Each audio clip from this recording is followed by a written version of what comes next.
Ndugu zangu wananchi na waandishi wa habari kwa ujumla, hapa nyuma yangu ni sample ya basi ambalo limevunjwa vioo, lilitaka kuchomwa, lakini ikiwa ni mwendelezo pia wa mabasi mengine ya UDART ambayo pia yalichomwa.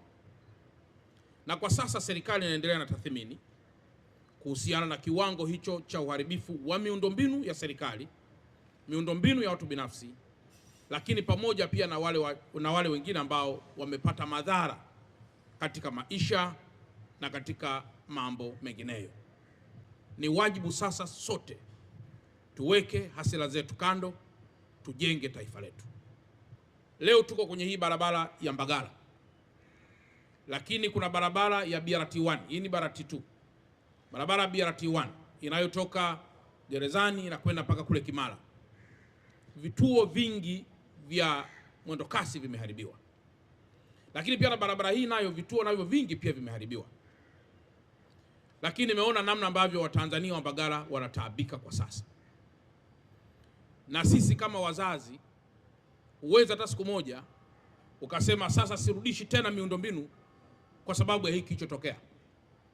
Nimekwisha elekeza, hakuna shule hata moja iliyoharibiwa ambayo itafungwa kwa sababu ya uharibifu huo. Na niwashukuru sana vyombo vya dola, jeshi la polisi, jeshi la wananchi Tanzania. Mabasi kama haya mnayoyaona, yote haya unayoyaona hapa, kama tungezembea mabasi haya yote yangeweza kuchoma moto. Sasa kwa kuwa maombi ya mkuu wa wilaya na yeye ndiye anayekaa hapa panaona wananchi wake wanavyotaabika.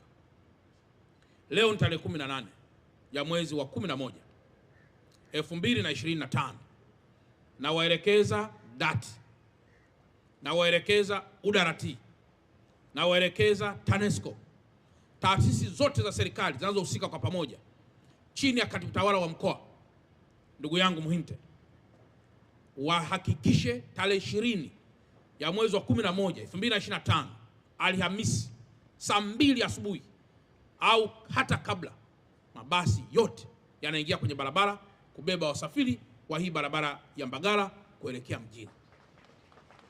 Lakini ile barabara inayotoka Gerezani kwenda mpaka Kimara, ile na yenyewe tunaharakisha ili kuhakikisha kwamba inaanza kutoa huduma.